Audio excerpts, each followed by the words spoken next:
ഞാൻ ഏറ്റവും കൂടുതൽ എന്നെ പറ്റി കറക്റ്റ് ചെയ്യാൻ നോക്കിയിട്ടുള്ള ഒരു കാര്യം എന്ന് വെച്ചാൽ attention I give to learning ഈ പാട്ടുകളൊക്കെ. കൊച്ചിലെന്ന് വെച്ചാൽ എന്റെ കരിയർ തുടങ്ങിയ സമയത്തൊക്കെ ഞാൻ ഈ പാട്ടുകൾ ജസ്റ്റ് ഇങ്ങനെ കേട്ട് ചിത്രേജി പറഞ്ഞ പോലെ ആ കുട്ടിക്കളി എന്ന് പറഞ്ഞ പോലെ ഞാൻ ചിലപ്പോഴൊക്കെ പ്രോഗ്രാംസിന് ലൈക്ക് ഒരു 4 മണിക്കൂർ മുമ്പൊക്കെ ആയിരിക്കും ചിലപ്പോൾ പാട്ടിലെ ലിറിക്സ് ഒക്കെ എഴുതിയെടുക്കുന്നത്, അല്ലെങ്കിൽ ചിലപ്പോൾ ഇവന് 1 മണിക്കൂർ മുമ്പൊക്കെ. അതൊക്കെ ഞാനിപ്പോ പതുക്കെ ചേഞ്ച് ദാറ്റ്. അപ്പയുടെ പാട്ടുകൾ കേട്ടപ്പോൾ ഒരുപക്ഷെ അപ്പയ്ക്ക് തന്നെ ഈ പരിപാടിയിലേക്ക് എത്തണമെന്ന് ആഗ്രഹമുണ്ട്. ഇതാ നോക്കാം. സംഗീതത്തിന്റെ ഒരു ബന്ധം എന്റെ ജീവിതത്തിൽ കിട്ടാൻ കാരണം എന്റെ പിതാവിന് സംഗീതം എന്ന് വെച്ചാൽ ഏറ്റവും മുഖ്യമായിട്ടുള്ളൊരു കാര്യമായിരുന്നു. ഭക്ഷണത്തെക്കാളും സംഗീതം പഠിക്കണം, സംഗീതം പ്രാക്ടീസ് ചെയ്യണം. അപ്പൊ ആ പാരമ്പര്യമായിട്ട് ആ ഒരു ചിന്താഗതി ശരീരത്തിൽ ഊറിയതുകൊണ്ടായിരിക്കാം സംഗീതത്തിന്റെ വഴിയിൽ നിറയെ സഞ്ചരിക്കാനും ഇനിയും എത്രയോ അറിയാനിരിക്കുന്നു എന്നുള്ളതും വരാൻ കാരണം. ഞങ്ങളുടെ പാരമ്പര്യമായിട്ട് നോക്കുമ്പോൾ ഞങ്ങൾക്ക് 3 മക്കളുണ്ടെങ്കിലും അവർക്കൊക്കെ കുറേശ്ശെ നല്ല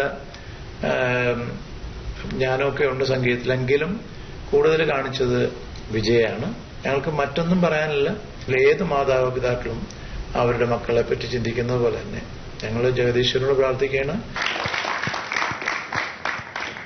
അപ്പയില്ലാതെ എങ്ങനെ ഈ അഭിമുഖം പൂർണ്ണമാകും? അതെ. വിജയ്, ദാസേട്ടന്റെ ഒരു ഗുണം പാട്ടിനപ്പുറത്തുള്ള കാര്യങ്ങളിൽ നമുക്ക് ഉപദേശം തരും. ഇപ്പം നമ്മൾ ദാസന്റെ അടുത്ത് പോകണം, ദാസേട്ടൻ വേണമെങ്കിൽ നമ്മൾ എങ്ങനെ വസ്ത്രം ധരിക്കണം എന്നും കൂടി പറഞ്ഞു തരും. ഇങ്ങനെ സംസാരിക്കേണ്ട, ഇങ്ങനെ പറയണം, ഇന്നയാളെ ഇങ്ങനെ ഇവിടെ ഇരുത്ത്, വളരെ ഡീറ്റെയിൽഡ് ആയിട്ട് ഒരുപക്ഷെ ആംബിയൻസ് പോലും ശ്രദ്ധിക്കുന്നതാണ്. ഒരുപക്ഷെ വിജയ് ഒരു യൂണിവേഴ്സിറ്റിയിലാണ് പഠിച്ചത് അപ്പയോടെ ജീവിച്ചപ്പോൾ. തീർച്ചയായിട്ടും ഇപ്പോഴും പഠിച്ചുകൊണ്ടിരിക്കുകയാണ്. ഇടയ്ക്കൊക്കെ ഒരു വിമർശം തോന്നുന്നു, ഇപ്പൊ ഏത് മകന്റെ അടുത്തും അച്ഛൻ്റെ അടുത്തും ഉള്ള എന്താ പറയാ എല്ലാവർക്കും ഉള്ള പോലെ തന്നെ. എന്ന് വെച്ചാൽ ഒരിക്കലും ഇങ്ങനെ ദാസേട്ടനാണ് എന്റെ അച്ഛൻ എന്നുള്ള ഒരു ഫീലിംഗ് എനിക്കൊരിക്കലും എന്റെ ജീവിതത്തിൽ എനിക്കോ എന്റെ ബ്രദേഴ്സിനോ ഉണ്ടായിട്ടില്ല. എന്താണ് അച്ഛനെ കാണാറില്ല, അല്ലെങ്കിൽ എന്താണ് ഫുൾ ടൈം പ്രോഗ്രാമാണ്, അങ്ങനെ ഒരിക്കലും എനിക്ക് പറയാൻ ഒരിക്കലും അങ്ങനത്തെ ഒരു മനസ്സിൽ ഒരിക്കലും അത് തോന്നിയിട്ടും പോലുമില്ല. എന്താ അത്രയും ഒരു സാധാരണ ഒരു അച്ഛൻ എങ്ങനെ മക്കളെ എങ്ങനെ നോക്കണമെന്നോ അല്ലെങ്കിൽ അവരുടെ കൂടെ എങ്ങനെ ടൈം സ്പെൻഡ് ചെയ്യണം എന്നുള്ളത്, ഫാമിലിക്ക് എത്ര വാല്യൂ കൊടുക്കണം എന്നുള്ള അതിലും ഒരു യൂണിവേഴ്സിറ്റി തന്നെയാണ്. എന്നാൽ അത് കണ്ട് തന്നെയാണ് ഞാനും വളർന്നത്. സോ ഒരിക്കലും എത്ര ബിസി ആയാലും നമുക്കറിയാം നമ്മുടെ ഫാമിലി കഴിഞ്ഞിട്ടുള്ളതാണെന്നുള്ളത്. എന്നാലും അതേ സമയത്ത് അപ്പൊ പറയാം എന്റെ ഫസ്റ്റ് വൈഫ് എന്ന് പറയുന്നത് സംഗീതമാണ്, അതിനെ അഡ്ജസ്റ്റ് ചെയ്തിട്ടുള്ള സെക്കൻഡ് വൈഫാണ് പ്രഭ എന്നൊക്കെ പറയാം. അപ്പൊ ശരിക്കും പറഞ്ഞാൽ അത്രയും അഡ്ജസ്റ്റ് ചെയ്ത് പോയിട്ടുണ്ട്. എന്ന് വെച്ചാൽ അമ്മ ഞങ്ങളെ 3 ആണുങ്ങളെ കൊണ്ട് എത്രയോ സ്ഥലങ്ങളിൽ പ്രോഗ്രാം. ആണുങ്ങളെ വളർത്തിയെടുക്കുക എന്നുള്ള ചില്ലറ പാടല്ല. അതെ. നിങ്ങൾ 3 പേരിൽ ഏറ്റവും കുടുംബത്തിനെ കാണിച്ചിട്ടുള്ള ആരാണ് വിജയ്? എന്റെ ഓർമ്മയിൽ ഞാൻ തന്നെ ആയിരുന്നെന്ന് തോന്നുന്നു. എനിക്ക് ഞാൻ ഭയങ്കര ഷോർട്ട് ടെമ്പേർഡ് ആയിരുന്നു കൊച്ചിലേക്ക്. അപ്പൊ ഇവരെല്ലാരും കൂടെ എന്റെ കസിൻസോ അല്ലെങ്കിൽ വിനുവും വിശാലൊക്കെ ഞാനിങ്ങനെ ഷോർട്ട് ടെമ്പേർഡ് ആവുന്നുള്ളതെന്ന് അവർ എന്നെ ഇങ്ങനെ ചൂണ്ടിവിടുക, എന്നെ പിരിയേറ്റി എന്നെ. ഞാനിങ്ങനെ ചിലപ്പോ വീട്ടിന് ചുറ്റിനും ഒരു കല്ലൊക്കെ എടുത്ത് ഓടിയിട്ടുണ്ടെന്നാണ് എല്ലാവരുടെയും പുറകിലൊക്കെ. അങ്ങനത്തെ ഒരു കാലങ്ങളൊക്കെ. എല്ലാവരുടെയും ബാല്യത്തിലുണ്ടാകുന്ന എല്ലാവിധ ഗോഷ്ഠികളും നമ്മളും കാണിച്ചിട്ടുണ്ട്. അത്ര തന്നെ. വിജയ് സ്കൂളിങ്ങിന് ശേഷം അമേരിക്കയിലേക്ക് പരിചയപ്പെട്ടു. 9th കഴിഞ്ഞിട്ട് ഞങ്ങൾ 3 പേരും അങ്ങോട്ട് പോയി. പിന്നെ അതും തന്നെ വളരെ പ്രതീക്ഷമായിട്ട് അങ്ങനെ പോയതാണ്, അല്ലാണ്ട് അങ്ങനെ പ്ലാൻ ചെയ്ത് ഇവിടെ തന്നെ പോയതല്ല. പ്രോഗ്രാമിന് പോയി അങ്ങനെ അവിടെ നിന്ന്. അതിനു മുമ്പ് ഒരു വർഷം മിനു പോയി അവിടെ ടെന്നീസ് അക്കാദമിയിൽ ട്രെയിനിങ്ങിന് പോയിരുന്നു. അവിടുത്തെ ഫ്ലോറിഡയിൽ ഒരു ടെന്നീസ് അക്കാദമിയിൽ, ഗാരിക് കാസ്ട്രോസ് അക്കാദമി. സോ അവിടെ തനിച്ച പോയത് ആദ്യം ആശാൻ. അപ്പൊ ആശാന് ഭയങ്കര ഹോം സിക്കായി അടുത്ത വർഷം തിരിച്ചു വന്നു. അങ്ങനെ ഒരു വർഷം കഴിഞ്ഞ് ഞങ്ങൾ ഇങ്ങനെ പ്രോഗ്രാമിന് പോയപ്പോഴത്തേക്കും അവിടെ പഠിക്കാനുള്ള ഒരു ഓപ്ഷൻ, നല്ലൊരു ഓപ്ഷൻ ആയിരിക്കുമല്ലോ എന്നൊക്കെ അങ്ങനെ 3 പേരും അവിടെ നിന്ന് അങ്ങനെ കണ്ടിന്യൂ ചെയ്തു. അവിടെ ഒരുപക്ഷെ ചില ആൾക്കാർ ഭയന്നു ദാസേട്ടൻ അമേരിക്കയിലേക്ക് പറിച്ചു കാണുകയാണോ? അതെ, ആ സമയത്ത് ഭയങ്കര ഒരു വിവാദം തന്നെ, റൂമർ തന്നെയായിരുന്നു. അതിനേക്കാൾ കൂടുതൽ ചില ആൾക്കാർക്കുണ്ടായ ആശങ്ക മക്കള് ഒരു തനി അമേരിക്കരായിട്ട് മാറുമോ, മലയാളം മറന്നു പോവോ? ഒരുപക്ഷെ അങ്ങനെയാണ് സാധാരണ സംഭവിക്കാറ്. ഒരു തലമുറ കോളേജിലേക്ക് അവിടെ പഠിച്ചു വളർന്നു കഴിഞ്ഞാൽ അവർക്ക് ഇന്ത്യയിലേക്ക് വരുന്നതോട് തന്നെ താല്പര്യം ഉണ്ടാവില്ല. പക്ഷെ വിജയ് എങ്ങനെയോ മലയാളം നന്നായി പഠിച്ചു. അധികം ശരി ചെന്നൈയിൽ ജനിച്ച് വളർന്നേക്കാം. അപ്പൊ അതുകൊണ്ട് മലയാളം എഴുതാനും വായിക്കാനും പഠിച്ചില്ല എന്നുള്ളത് മാത്രമാണ് ഏറ്റവും വലിയൊരു റിഗ്രറ്റ്.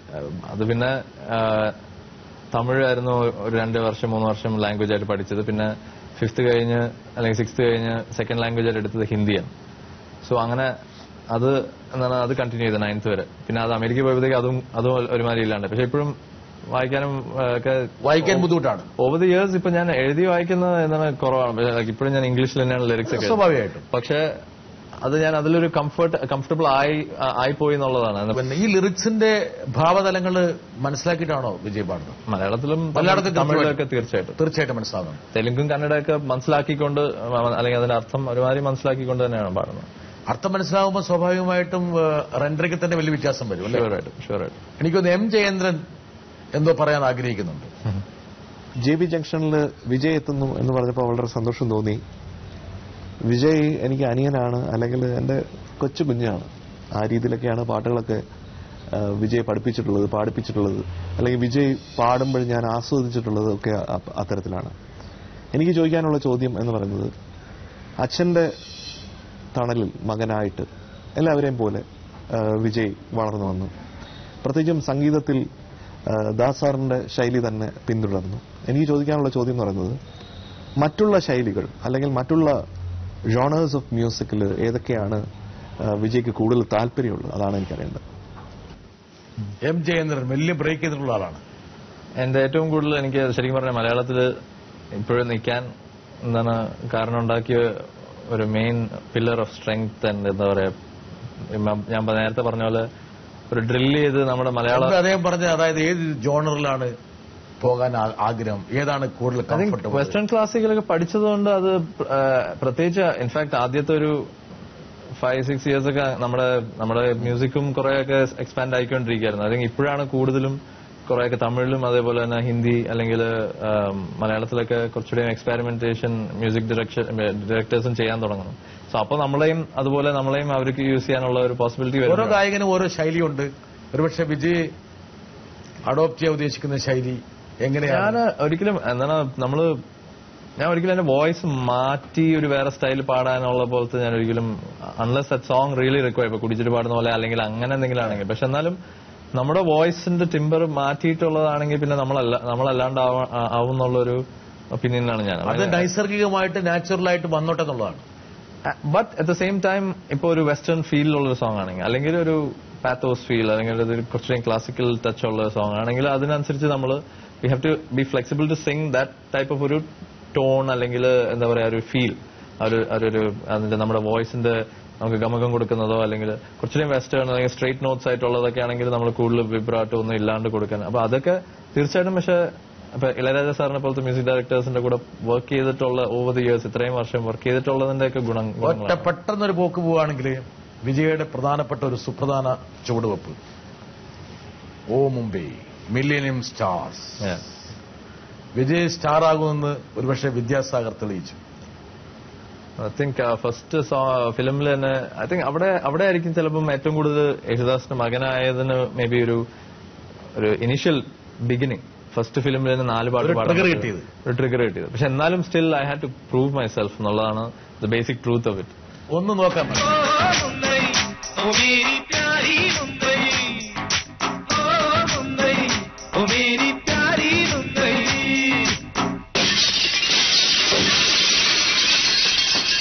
വിജയ്, ഒരുപാട് പേര് കാക്കുന്നുണ്ടാവും ഇപ്പൊ. വിജയ് ഇതിന്റെ കൂടെ അങ്ങൊന്ന് പാടി കൊടുക്കണം. ഓ മുംബൈ ഓ മേരി പ്യാരി മുംബൈ, ഓ മുംബൈ ഓ മേരി പ്യാരി മുംബൈ, കിനാക്കൾ മിന്നി മറയും നിലാവിൻ നീലകലിയിൽ നമുക്കിരാ പാട്ടായി പറക്കാം. ഓ മുംബൈ ഓ മേരി പ്യാരി മുംബൈ.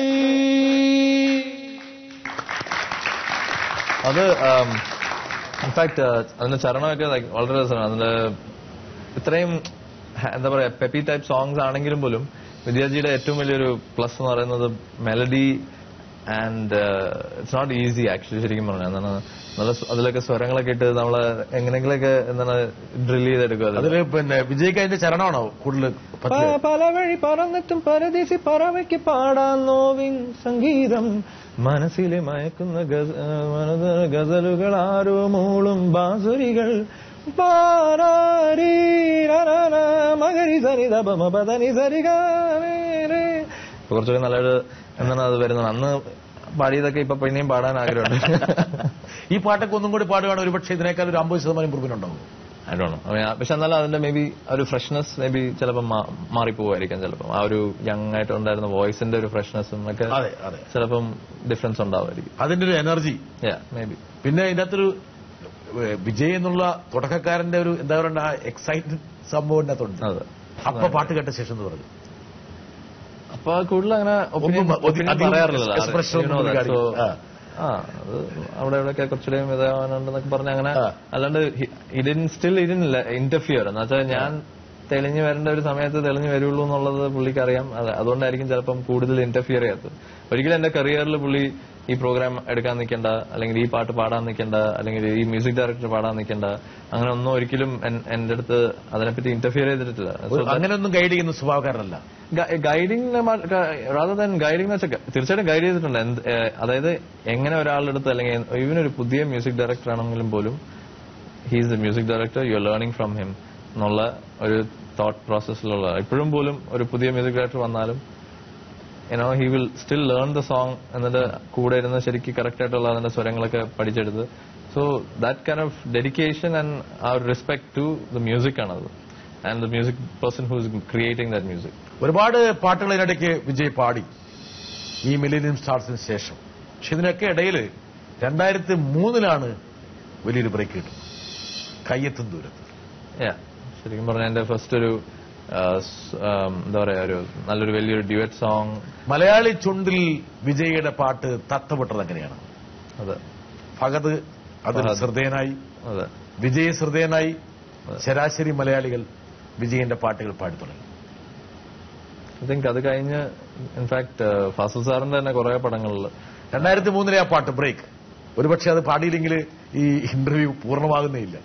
വസന്തരാവിൻ കിളിവാതിൽ തുറന്നതാരാണ്, വിളക്കുവയ്ക്കും താരകളോ വിരിഞ്ഞ പൂവുകളോ, നാനിനേ തരിരേരി തരിരേ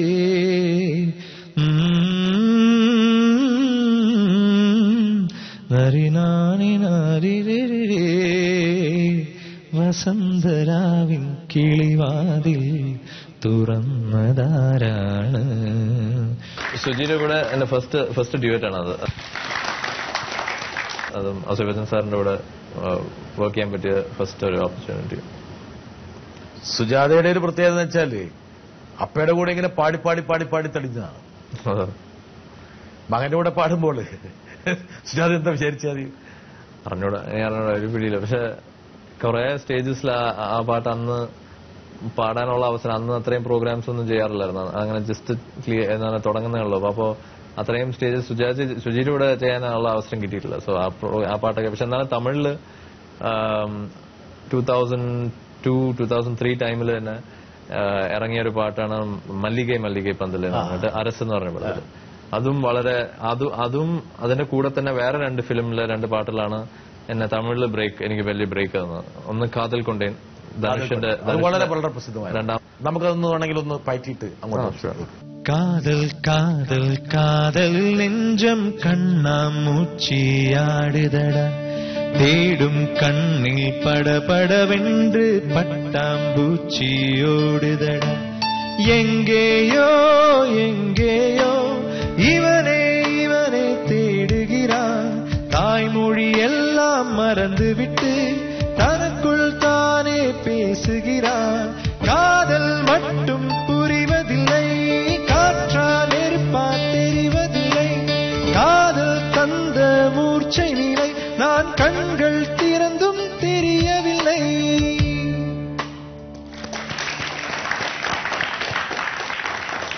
ഔസേപ്പച്ചന്റെ ഒരുപാട് പാട്ടുകൾ അപ്പ പാടിയിട്ടുണ്ട്. അതെ. ഔസേപ്പച്ചന്റെ പാട്ട് ഈ പറഞ്ഞ ഈ സംഗീത സംവിധാനത്തിൽ പാടിക്കഴിഞ്ഞപ്പോൾ ഔസേപ്പച്ചന്റെ പ്രതികരണം ഉണ്ടായിരുന്നു. ഔസേപ്പച്ചൻ കൃത്യമായിട്ട് കാര്യങ്ങൾ പറയുന്ന ആളാണ്.